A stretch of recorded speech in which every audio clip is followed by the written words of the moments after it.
Alright, good morning Davao, good morning Philippines. Ito yung hitsura ng Davao City Coastal Road during Car Free Sunday. So alas 4 ng umaga, madaling araw, hanggang alas 8 ng umaga yung Car Free Sunday namin ho dito. Ibig sabihin ay walang sasakyang dumadaan sa Coastal Road.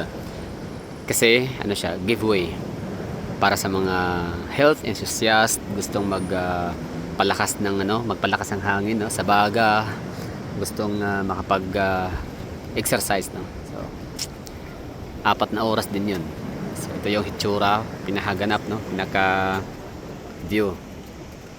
So time check tayo, it's 5:10 ng umaga. So yeah, ganda ng view, ganda ng hitsura ng langit, ano ba tawag dyan? Golden hour, may golden hour din pala sa umaga. Kala ko golden hour ay hapon lang. Nice one. So kanina pala, hanggang ngayon meron palang Milo Marathon, national Milo Marathon na ginaganap dito sa Davao City Coastal Road sa may Davao Global Township or DGT. So mula rito, lalakad tayo ng konti padiretso sa may tawag na ito, tulay sa may Bukana Bridge. Sorry bossing na tumingin kasi siya, so sorry na, hindi ko siya intention na makuha yung mukha niya. So lakad din ng konti doon sa unahan. For your information lang din ha, meron tayong open na yung carnival natin dito. Di ko alam kung kailan to sila nag-set up, kung kahapon lang ba or nung July 30, 31, 29, 28 last week kasi kahapon July 1, July 2 na ngayon, August 2 na ngayon. So ibig sabihin na second day of Kadayawan Festival sa Davao City celebration. So ganyan kami andito kaganap sa Davao City, so early as August 1 matapos ang August 30 yung aming celebration dito. Pero syempre ulitin ko, pinaka big event ho namin dito ay August, as far as I remember, or usually most of the time ay 16, 17. Yan yung Kadayawan Festival. Hiyas ng Kadayawan, hiyas ng Kadayawan, yun po yung pagandahan, patalinuhan at talento, showcasing ng aming mga katutubo at mga tribo dito sa Davao City. So we have 7 tribes of Muslims. So Bangsa Iranon, Bangsa Sama, Bangsa Maranao, Bangsa Tausog, Bangsa Kagan, Bangsa ano pa ba? Maguindanaon, tama, and Bangsa yung pangpito, nakalimutan ko, sorry sa hindi ko nabanggit. Tapos sa Lumad tribe naman, so we have Ovo Manuvo, Ata tribe, we have Matigsalog, and nakalimutan ko rin yung isa, sorry naman. So from here, lakad lang tayo. Ito palang ating kinatatayuan ngayon ay ang endpoint, pinaka junction ng Times Beach segment, so Junction 1. So Junction 1 from Baguag Playa papunta rito ay binubuo ng 7.5 km long. Tapos ito, Tulip Drive. Dire-diretsuhin mo lang to. Tatagos ka nito sa may MacArthur Highway. Quimpo Boulevard tapos MacArthur Highway. Madadaanan mo yung Tulip Drive, kahabaan. Mahaba yung Tulip Drive. Yun nga. Maraming madadaanan ng mga landmarks and intersections. So dito tayo sa Junction 2, So walking tayo papuntang Tulay. Sana maabutan pa natin na umiilaw pa yung natin, regalo ng China Aid Bridge. Regalo niya sa mga Davaoenyo, mga Pilipino. Tanda ng pagkakaibigan ng gobyernong Duterte at gobyerno ng China. Inang kini bangag. Ay nakayo. Anyway, so tayo, iwas bad trip tayo, so forget natin yung kanyang pangalan, huwag muna natin siyang isipin kasi talaga bad trip. Anyway, so meron tayong dito, nakitang mataas na gusali, dalawa. Yan ang Verdon Park ng DNCI, Consonhe ang nagmamayari. Tapos ito naman ang Paragon Davao, so yan ay gawa ng Cebu Landmaster. Open na ho yan, hindi pa natin napuntahan, hindi pa tayo nakapag-vlog. Sige lang, baka bukas sunod araw tingnan natin kung anong mga meron doon. Meron silang Mary Mart ng Robinson. Mary Mart ba yun? Or Easy Mart ng Robinson. So pwede papasok dyan minsan. Pero balik tayo sa Coastal Road. Yan na nga. Milo National Marathon pa rin, no? Kita pa rin natin yung mga participants dito. Marami pa rin sila na nagja-jogging, tumatakbo. Tapos may mga naglalakad, jogging, walking. Palahas ng ano, no? Baga, hangin sa baga. Pang pagkondisyon.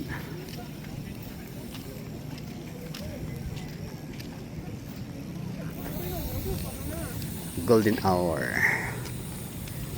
Sunrise. Meron ding golden hour during sunset.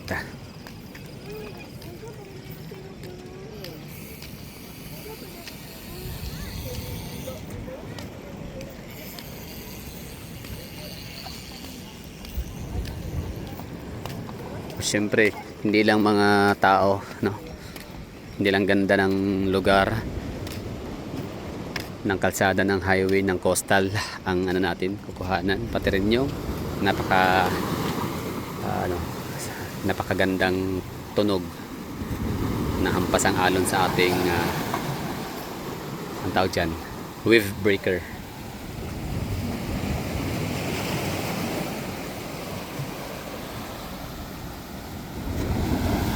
So itong ano natin, coastal road, yung ating seawall, hindi talaga siya basta-bastang masisira ng malalakas na alon gaya niya, no? Kasi hinaharangan, binabasag na sila ng parang giant jackstones. So ang tawag dyan ay wave breaker. I don't know kung meron pa bang pinaka-term talaga dyan sa giant jackstone. Tawag ng mga tao. So wave breaker ang kanyang pinaka-purpose.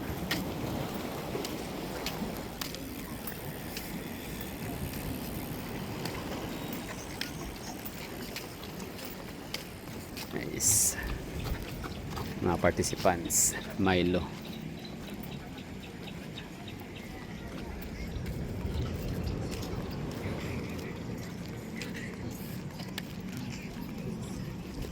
So yung akin naman ay nagiging dalawang purpose, no? One stone, two birds in a stone. Bakit? Kasi naglalakad ako dito. So syempre na-exercise yung mga ball joints natin, tapos yung ating mga kalamnan kita paano. Tapos nakapag-vlog pa. Tatlo pala yun, no? Maliban sa nakapag-vlog, sa mga timbahay dyan, walang panahon na makapunta dito sa Coastal Road. Nood lang kayo dito. Siyempre, yung iba dyan, curious, ano hitsura ng Davao City Coastal Road during Car Free Sunday. Marami bang mga nag-walking, jogging? So the answer ito, marami. Legit na napapakinabangan ng mga madlang people. So this is where our taxis go. Tapos yung tulay naman dyan sa unahan, yan naman ang naging bunga ng pagiging diplomatic ni dating Pangulong Duterte. Minumura niya yung ibang mga leader, pero yumuko sa kanya. Yung China naman, never naman niyang minura. So we're friend with China government. Basta lahat ng mga bansang nakipag-alyansa sa China mayaman, maasin. So tingnan mo yung Vietnam, pati Cambodia. Alam niyo ba na mas mataas pa yung tourist arrivals ng Cambodia compare sa tourist arrivals ng Philippines? Yan. isa yan sa mga rason, isa yan sa mga palatandaan kung gaano ka advantage kapag close ties ang China. Parang ang layo na nun, no? Para ako ibabalik na. So okay na ako sa 10 minutes walk. Parang may kalayuan na yun, no? Ilakad lang naman tayo, di naman tayo nag-jogging, kaya medyo matatagalan. At ayaw ko masikatan ng araw at ako'y papuntang pa lang, no? Downtown. Marami tayong pupuntahang lugar ngayon at yun na nga, makapag-vlog, makapag-deliver ako ng mga, kahit hindi man update, pero at least yung yung mga latest na event ganap, itsura, forma ng Davao City. Busy rin tayo, no? Marami tayo na maraming ginagawa sa buhay, trabaho, career, business, family.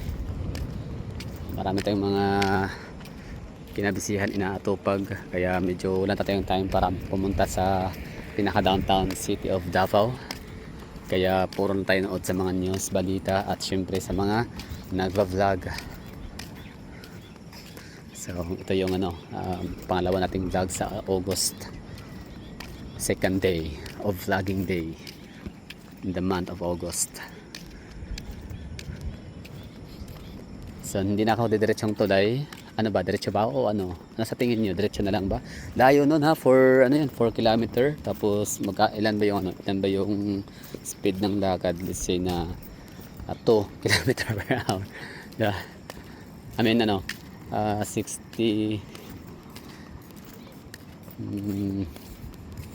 ayun na nga, 2 kilometer per hour. Grabe naman. Bagal. So siguro sa mga 20 minutes. Layo nun ha. Dapat pala bisikleta, no? Sige, next time bili tayo bisikleta para makapag-bike tayo dito sa portion ng Coastal Road every Sunday. Kasi pwede dito siklista.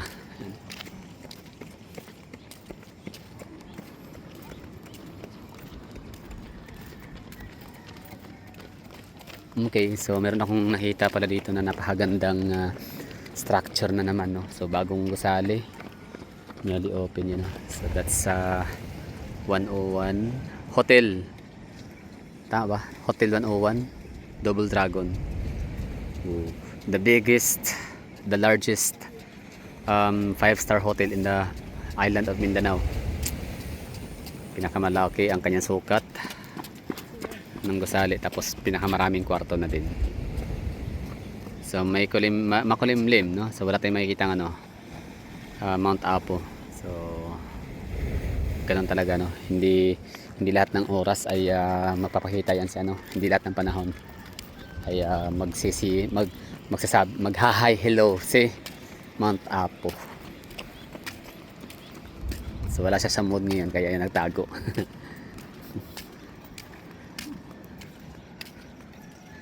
Parang dito na lang, no? Thank you for watching siguro. Break na ako. Layo nun. Oo, hindi naman sa ako'y hiningal. Wala namang hingal nangyari. So kaya pa naman ang aking stamina, pero yun nga, meron akong marami pang pupuntahan. Kaya I have to go, and sige lang, some other time balik tayo dito at mag-vlog. So mas maganda may bisikleta na nga para makita talaga natin. O di kaya at least man lang wala tayong mga schedule na pupuntahan sa buong araw ng linggo.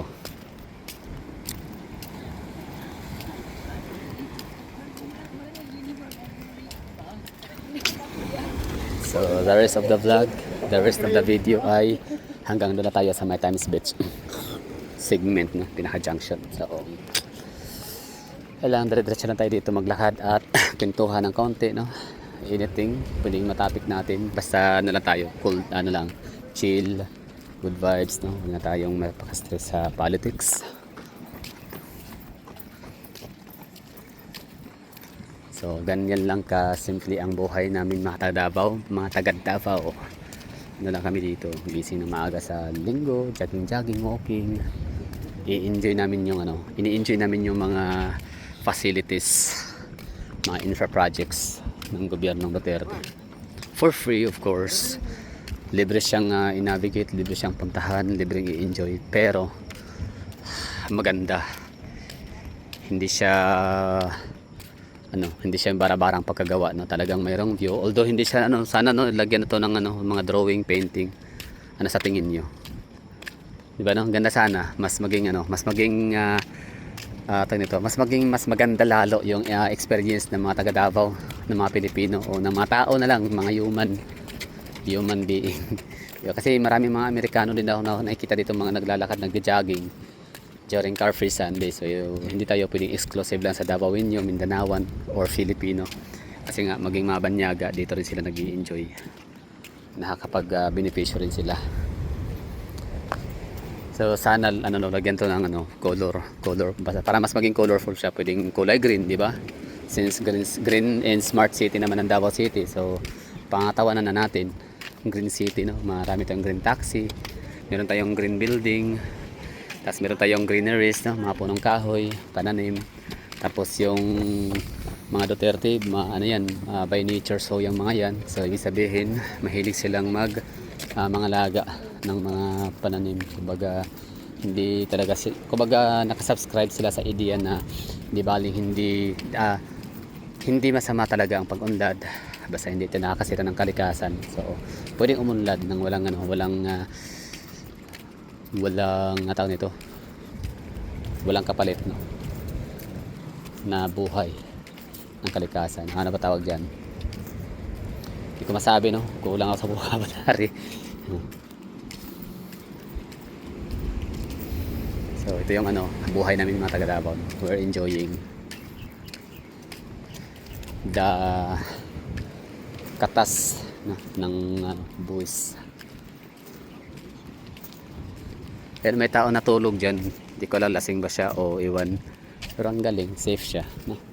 Walang mga tarantadong nantitrip, di ba? So ulitin ko, since Davao City is a green city, no, sana la pinturahan na lang ito ng kulay green ang mga seawall. Yan, no? Kasi medyo siya, boring siya masyado. Hindi man boring masyado, pero boring siya, no?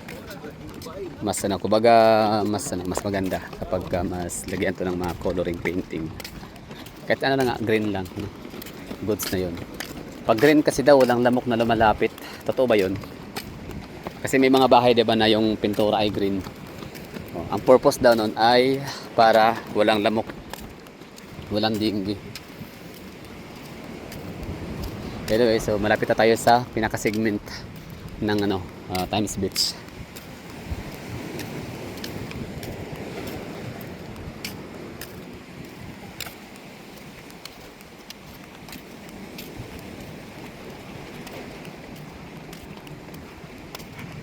Simple lang naman ang buhay.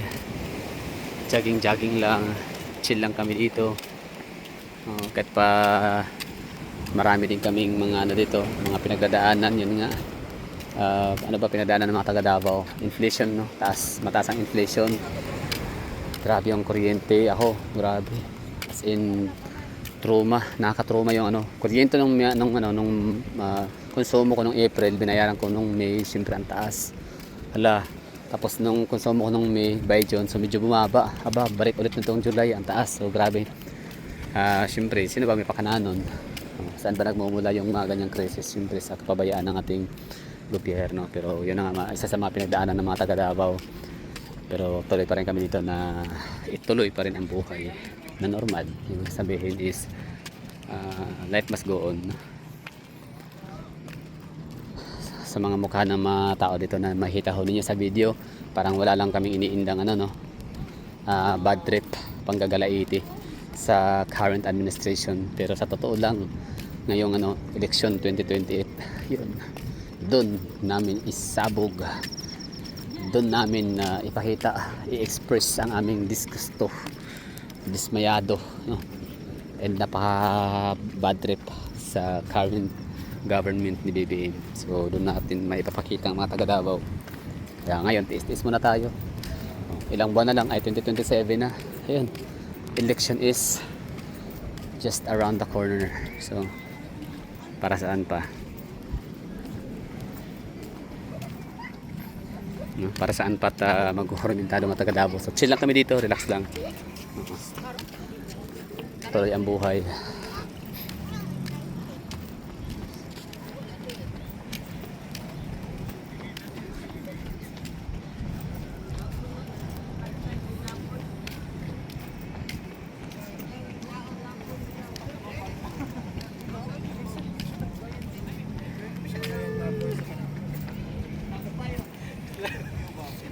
Kuya ka judge kay Kate. Hindi ka lang.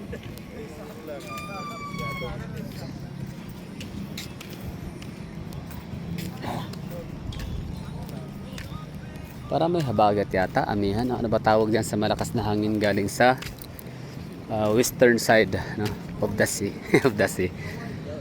Kasi lakas ang hangin, no. Tingnan yung alon. So sumin natin lakas ang hampas ang alon.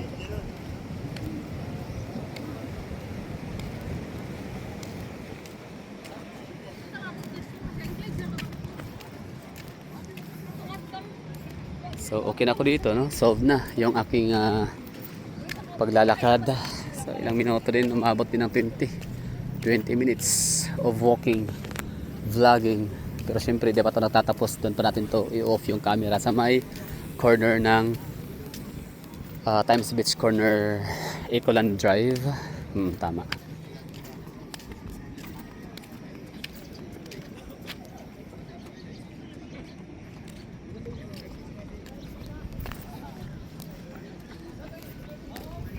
Yung linya ng para sa mga siklista at saka sa mga sa mga nagtatakbuhan, no, mga runner ay hiwalay, no. So dito na side running, dito na side siklista.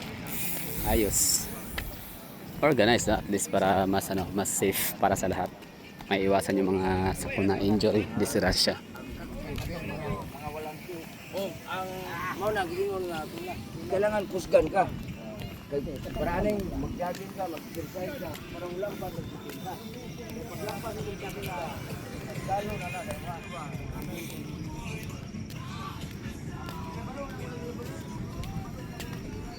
So venue din pala ang Coastal Road, hindi lang para sa mga nagjo-jogging, walking, running, cycling, kundi pa din pala sa venue din pala sa mga magkakaibigan, no. Get together. So gathering, mga ganyan. Kwento-kwentuhan, usapan, chismisan, maritisan.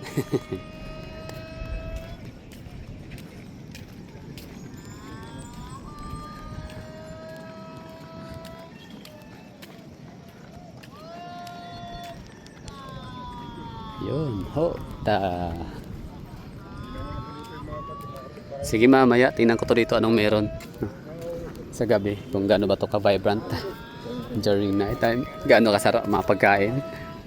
Yan, Flea Force Festival 2026. Ito.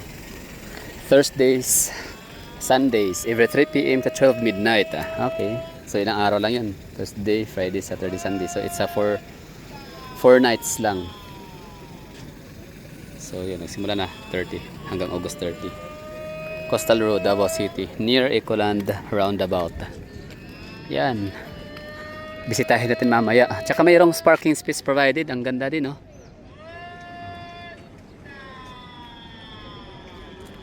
Meron din sa kabila, parking space. At dito rin yata igaganapin or dito i-held yung pinaka-venue nung Kadayawan, Indak-Indak. Mas maganda, mas open yung ground compared dun sa San Pedro Street, no? Ang doon. Hindi naman ganun kasikip pero ang init yata. Hindi ako sure. So, good luck din sa sobrang init niya, no? Dito man. Kasi parang mas prefer sa akin yung downtown San Pedro kasi may masisilungan ng mga hallway.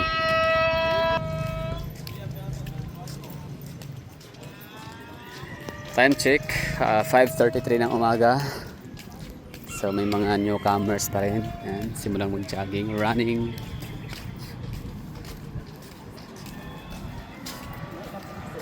Hindi pa huli. Hanggang alas 8 dito. Kaso nga lang, alas 7, init na nun. O, alas 8.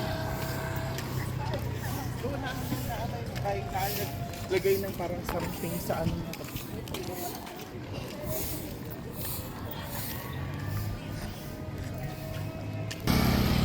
So yung mga sasakyan na yon, dumadaan lang yon dito dahil paparking sila.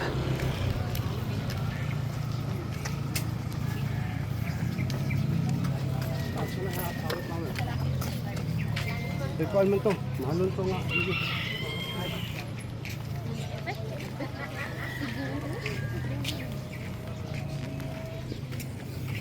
Oh, nayo Pinoy oh. Yes pa. Nakanin po.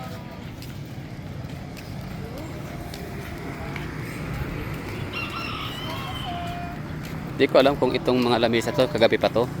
Pwede, no? Bali hapon, gabi, hanggang sa madaling araw kasi Sunday. Sabi sabihin Saturday night hanggang Sunday morning hindi sila nagsasarado or hindi sila nagliligpit ng mga ano nila, upuan, lamesa. Kasi nga merong event pagka kinaumagahan niya, Car Free Sunday.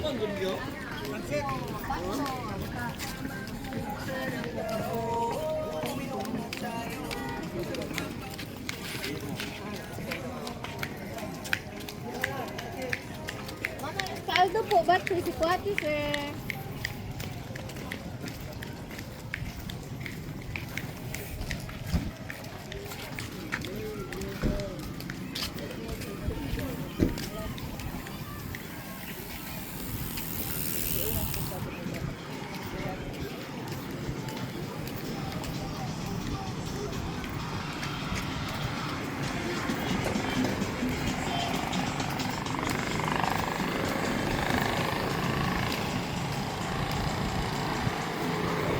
Pocari Sweet, top sponsor.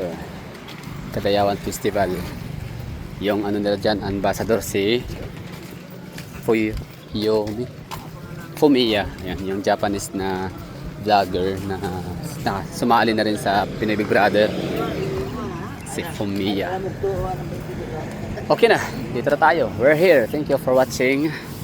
At dito na pagtatapos yung ating vlog. Sana ay nagustuhan ninyo yung ating pag-iikot, paglalakad, pagpasilip sa Davao City Coastal Road.